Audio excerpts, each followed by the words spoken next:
नमस्कार दोस्तों, क्या आप भी अपना स्टार्टअप शुरू करने का सपना देख रहे हैं? लेकिन क्या आप जानते हैं कि एक सफल स्टार्टअप की शुरुआत सिर्फ आइडिया से नहीं, एक ठोस सोच और सही प्लानिंग से होती है, जो स्टार्टअप शुरू करने से पहले आपको हकीकत का आईना दिखाती है, सपनों से बाहर लाकर सच्चाई से रूबरू कराती है। अगर आप सोचते हैं कि स्टार्टअप सिर्फ पैसे और नाम कमाने का शॉर्टकट है, तो यह किताब आपकी सोच बदल देगी। इसमें लेखक ने अपने अनुभवों और असली कहानियों के जरिए बताया है कि सफल स्टार्टअप के पीछे कितनी तैयारी, आत्ममंथन और बलिदान छिपा है। एक ऐसी किताब है जो आपके स्टार्टअप शुरू करने से पहले ही वो सारी बातें बता देती है जो ज्यादातर लोग बाद में सीखते हैं। बिफोर योर स्टार्टअप ये किताब आपको बताता है उन जरूरी बातों को जो हर एंटरप्रेन्योर को अपने बिजनेस शुरू करने से पहले जाननी चाहिए। इस वीडियो में हम इस किताब का पूरा सार हिंदी में सरल और रोचक तरीके से समझाएंगे, ताकि आप स्टार्टअप की दुनिया में एक स्मार्ट और सफल शुरुआत कर सकें। यह वीडियो खास है उन लोगों के लिए जो बिजनेस शुरू करने से पहले गहराई से सोचते हैं। तो वीडियो में आखिर तक जरूर बने रहे। चलिए जानते हैं। पहला चैप्टर, तैयारी की सच्चाई। पंकज गोयल की किताब का पहला चैप्टर आपके स्टार्टअप सपनों पर ठंडा पानी डालता है, लेकिन इसी में इसकी सबसे बड़ी खूबी छुपी है। लेखक कहते हैं, मैं स्टार्टअप शुरू करना चाहता हूं, मेरे पास आइडिया है, अब क्या करूं? लेकिन जवाब मिलता है, क्या आप सच में तैयार हैं? क्या आपको पता है इसका मतलब क्या है? आपने इसकी तैयारी कैसे की है? चैप्टर की थीम, खुद से ईमानदार सवाल पूछना। नंबर 1, स्टार्टअप का ग्लैमर बनाम हकीकत। आजकल स्टार्टअप को लेकर एक रूमानी माहौल है। सक्सेस, करोड़ों की वैल्यूएशन, फ्रीडम और फेम। लेकिन असलियत में संस्थापक सबसे आखिरी में पैसे पाते हैं, कर्मचारियों, सप्लायर्स, इन्वेस्टर्स के बाद अगर कुछ बचा तो। नंबर 2, शर्मा जी का बेटा सिंड्रोम। लेखक मजाकिया अंदाज में बताते हैं कि जैसे स्कूल कॉलेज में शर्मा जी का बेटा आपके सिर पर मंडराता था, वैसे ही स्टार्टअप शुरू करते ही समाज, रिश्तेदार, दोस्त सभी सवालों की बौछार करने लगते हैं। क्या करोगे? कैसे करोगे? जॉब क्यों छोड़ी? नंबर 3, क्यों जानना सबसे जरूरी, सबसे बड़ा सवाल। आप स्टार्टअप क्यों करना चाहते हैं? क्या सिर्फ बोरियत, पैसा या ट्रेंड के लिए, या सच में आप किसी समस्या का हल देना चाहते हैं? लेखक खुद मानते हैं कि उनकी सबसे बड़ी गलती यही थी कि उन्होंने अपना क्यों नहीं पहचाना। नंबर 4, तैयारी की अहमियत। लेखक अपनी असफलता की कहानी बताते हैं। पहला साल अच्छा चला, लेकिन दूसरे साल टीम, प्रोडक्ट, को फाउंडर सब कुछ लड़खड़ा गया। असली गलती स्टार्टअप शुरू करने से पहले की गई थी, क्योंकि तैयारी अधूरी थी। नंबर 5, आत्ममंथन और ईमानदारी। किताब आपको खुद से खड़े सवाल पूछने के लिए मजबूर करती है।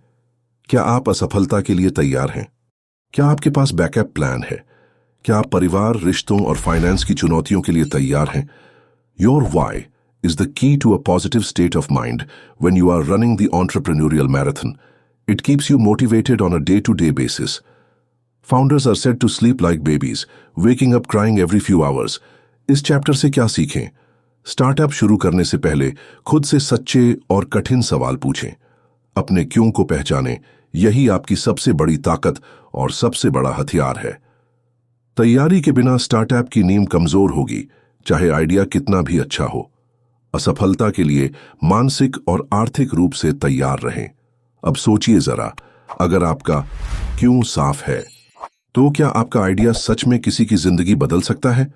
और सबसे जरूरी सवाल, क्या आप जानते हैं कि सही को फाउंडर चुनना आपकी सफलता या असफलता तय कर सकता है? जानने के लिए अगले चैप्टर में सुनना न भूलें।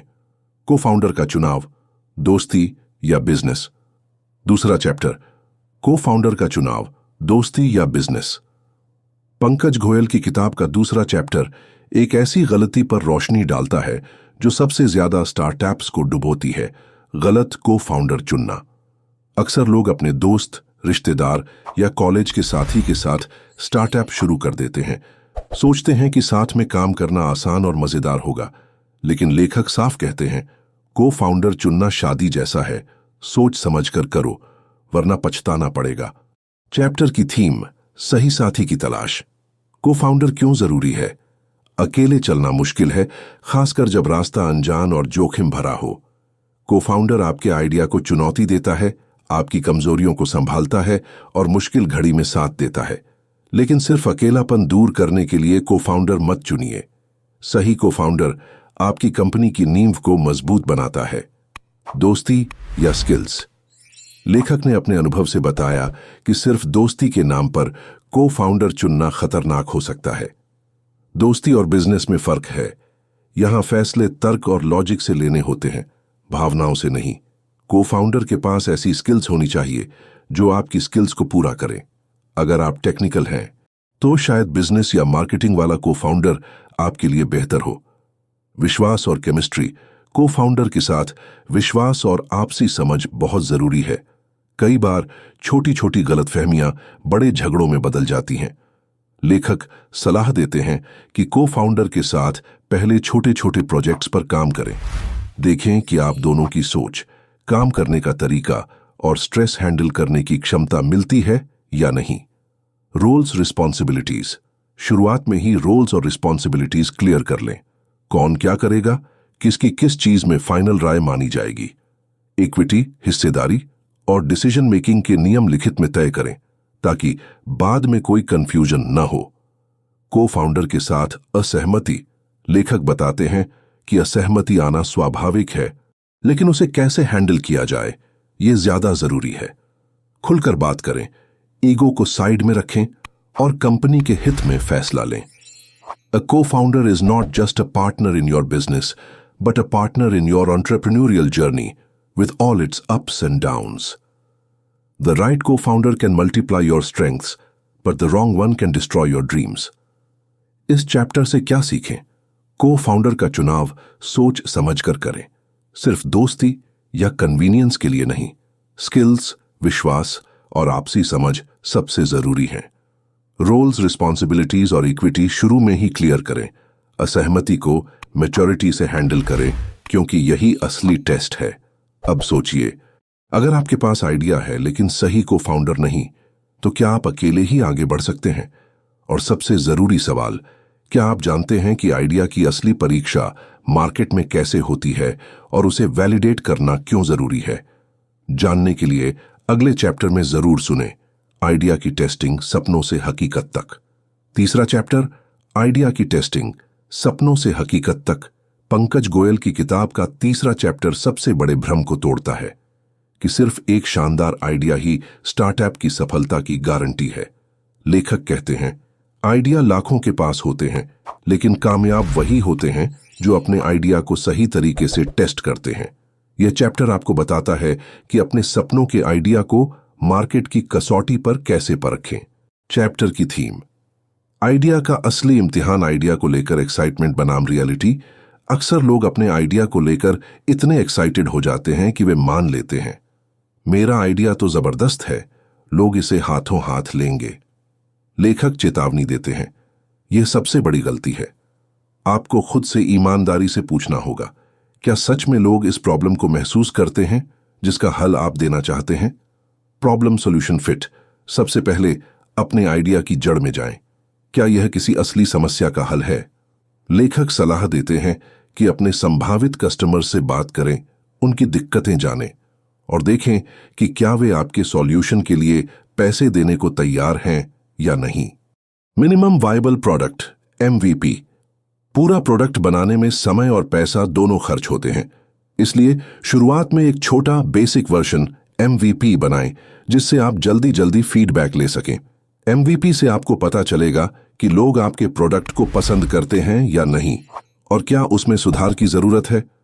फीडबैक और पिवट। अपने प्रोडक्ट को लॉन्च करने के बाद कस्टमर्स का फीडबैक लें। अगर फीडबैक अच्छा नहीं है तो घबराएं नहीं, जरूरत पड़े तो अपने आइडिया या प्रोडक्ट में बदलाव, पिवट करें। कई सफल स्टार्टअप्स ने शुरुआत में कई बार पिवट किया है। वैलिडेशन के तरीके। लेखक ने कुछ आसान तरीके बताए हैं। छोटे छोटे सर्वे करें, सोशल मीडिया पर प्रोटोटाइप दिखाएं, फ्री या डिस्काउंट पर प्रोडक्ट देकर असली यूजर्स से रिएक्शन लें, प्री ऑन ऑर्डर या वेट लिस्ट बनाएं। Don't fall in love with your idea, fall in love with the problem you are solving. The real validation of your idea is not when people praise it, but when they pay for it. इस chapter से सीखने वाली बात, अपने idea को market में test करें, सिर्फ अपने दिमाग में नहीं, कस्टमर की असली जरूरत समझें और उसी के हिसाब से प्रोडक्ट बनाएं। फीडबैक को खुले दिल से स्वीकारें और जरूरत हो तो आइडिया में बदलाव करने से न डरें। असली वैलिडेशन तब मिलता है जब लोग आपके प्रोडक्ट के लिए पैसे देने को तैयार हों। अब सोचिए, अगर आपके आइडिया को मार्केट में रिस्पॉन्स नहीं मिलता तो क्या आप उसे बदलने के लिए तैयार हैं? और सबसे जरूरी सवाल, क्या आप जानते हैं कि स्टार्टअप का असली इम्तिहान तब शुरू होता है जब आपको अपने परिवार और रिश्तों को साथ लेकर चलना होता है? जानने के लिए अगले चैप्टर में जरूर सुनें। परिवार और रिश्तों की परीक्षा, सपोर्ट या रुकावट। चौथा चैप्टर, परिवार और रिश्तों की परीक्षा, सपोर्ट या रुकावट। इस अध्याय में पंकज गोयल उन चुनौतियों की बात करते हैं जो स्टार्टअप की राह में परिवार और करीबी रिश्तों से जुड़ी होती है। अक्सर लोग मानते हैं कि स्टार्टअप सिर्फ बिजनेस प्लान, फंडिंग या प्रोडक्ट की कहानी है, लेकिन असली जंग तो घर के भीतर शुरू होती है। लेखक अपने अनुभवों के जरिए बताते हैं कि परिवार का सपोर्ट मिलना जितना जरूरी है उतना ही मुश्किल भी। चैप्टर की थीम, सपनों की राह में परिवार का रोल। नंबर 1, परिवार की उम्मीदें और डर। जब आप जॉब छोड़कर या कुछ नया शुरू करने का सोचते हैं तो सबसे पहले परिवार में चिंता, डर और सवाल उठते हैं। क्या यह सही फैसला है? अगर फेल हो गए तो क्या होगा? घर कैसे चलेगा? लेखक बताते हैं कि भारतीय परिवारों में स्थिरता और सुरक्षा को बहुत महत्व दिया जाता है, इसीलिए रिस्क लेना परिवार के लिए डरावना लगता है। नंबर 2, संवाद और पारदर्शिता। लेखक सलाह देते हैं कि अपने परिवार से खुलकर बात करें। अपने प्लान, रिस्क और संभावनाओं के बारे में ईमानदारी से चर्चा करें। जितना ज्यादा आप उन्हें भरोसे में लेंगे उतना ही सपोर्ट मिलने की संभावना बढ़ेगी। Number 3, emotional balance. स्टार्टअप के सफर में कई बार तनाव, अनिश्चितता और असफलता आती है। ऐसे में परिवार का सपोर्ट आपकी सबसे बड़ी ताकत बन सकता है, लेकिन अगर परिवार साथ नहीं है तो वही तनाव और दबाव कई गुना बढ़ जाता है। नंबर 4, पार्टनर और बच्चों की भूमिका। शादीशुदा लोगों के लिए जीवन साथी का सपोर्ट सबसे अहम है। लेखक कहते हैं कि पार्टनर को अपने सपनों में शामिल करें, उनके डर और सवालों को समझें, बच्चों की जिम्मेदारी भी ध्यान में रखें। आपके फैसले का असर सिर्फ आप पर नहीं, पूरे परिवार पर पड़ता है। नंबर 5, रिश्तों की प्राथमिकता। स्टार्टअप की भागदौड़ में कई बार रिश्ते पीछे छूट जाते हैं। लेखक चेतावनी देते हैं कि कामयाबी की दौड़ में अपनों को न भूलें, वरना मंजिल पर पहुंचकर भी अकेलापन महसूस होगा। Family is your first investor, not with money but with trust and patience. If your family is not on your side, every setback will feel 10 times harder। इस चैप्टर से क्या सीखें? परिवार और रिश्तों को अपनी जर्नी में शामिल करें, उनसे संवाद करें, सपनों के साथ साथ जिम्मेदारियों को भी समझें, इमोशनल और प्रैक्टिकल बैलेंस बनाए रखें, रिश्तों को नजरअंदाज न करें, यही आपकी असली ताकत है।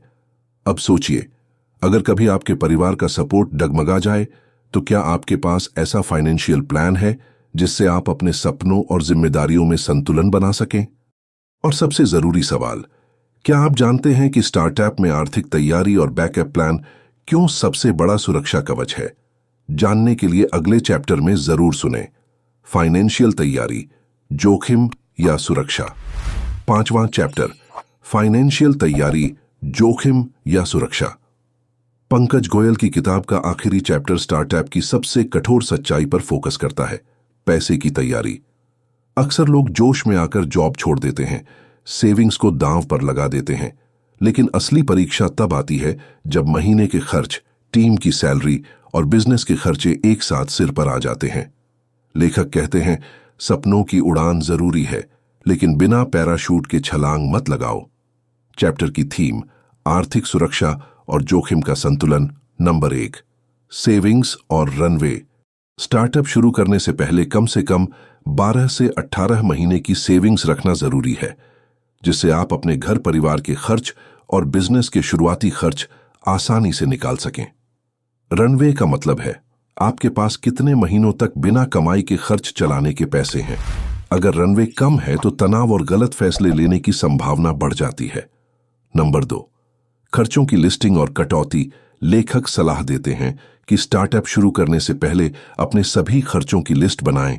घर, ऑफिस, टीम, मार्केटिंग, टेक्नोलॉजी आदि। गैर जरूरी खर्चों में कटौती करें और सिर्फ जरूरी चीजों पर ही पैसे लगाएं। नंबर 3, फंडिंग या बूटस्ट्रैपिंग। क्या आपको बाहर से फंडिंग चाहिए या अपनी सेविंग्स से बूटस्ट्रैपिंग काम शुरू करेंगे? फंडिंग लेने के फायदे हैं, तेजी से ग्रोथ, लेकिन इसके साथ जवाबदेही और प्रेशर भी आता है। बूटस्ट्रैपिंग में आजादी है, लेकिन रिसोर्सेस लिमिटेड रहते हैं। लेखक कहते हैं, फैसला सोच समझ कर लें, जल्दबाजी में नहीं। Number 4, backup plan. हमेशा एक बैकअप प्लान रखें। अगर बिजनेस नहीं चला तो क्या करेंगे? स्किल्स को अपडेट रखें ताकि जरूरत पड़ने पर जॉब या फ्रीलांसिंग का विकल्प हो। नंबर 5, असफलता के लिए तैयारी। लेखक खुलकर मानते हैं कि स्टार्टअप में फेलियर का रिस्क हमेशा रहता है, इसलिए आर्थिक और मानसिक रूप से तैयार रहें। असफलता को सीख और नए अनुभव की तरह लें, न कि हार की तरह। Financial discipline is the backbone of every successful startup. Your dreams deserve a safety net. Plan your finances before you leap. दोस्तों, इस चैप्टर से क्या सीखें? स्टार्टअप शुरू करने से पहले आर्थिक तैयारी सबसे जरूरी है। सेविंग्स, रनवे और खर्चों की प्लानिंग करें। फंडिंग और बूटस्ट्रैपिंग के बीच सही फैसला लें। हमेशा बैकअप प्लान रखें और असफलता के लिए तैयार रहें। आगे बढ़ने के लिए सुझाव, खुद से ईमानदार रहें। हर बड़ा सपना जिम्मेदारी मांगता है। खुद से सच्चे सवाल पूछें और जवाब मिलने तक रुकें नहीं। सीखना कभी न छोड़ें। असफलता भी एक सीख है। हर अनुभव को अपने विकास का हिस्सा बनाएं। रिश्तों और परिवार को साथ रखें। आपकी असली ताकत वही है, उन्हें अपनी जर्नी का हिस्सा बनाएं। पैसे की प्लानिंग करें। सपनों के साथ साथ सुरक्षा का भी ध्यान रखें। किताब की सीखों को एक्शन में बदलें। सिर्फ सुनना या पढ़ना काफी नहीं, हर चैप्टर की सलाह को अपने जीवन में आजमाएं। याद रखें, स्टार्टअप का सफर आसान नहीं, लेकिन सही तैयारी, सोच और संतुलन के साथ आप न सिर्फ बिजनेस में बल्कि जीवन में भी आगे बढ़ सकते हैं। अब आपके सपनों की बारी है। क्या आप तैयार हैं सही तैयारी के साथ छलांग लगाने के लिए? अगर आपको यह वीडियो पसंद आया तो लाइक करें, शेयर करें और ऐसी ही ज्ञानवर्धक किताबों की समरी के लिए हमारे बुक लवर्स चैनल को सब्सक्राइब करना न भूलें। मिलते हैं अगली वीडियो में। तब तक के लिए सीखते रहिए, बढ़ते रहिए। नमस्कार।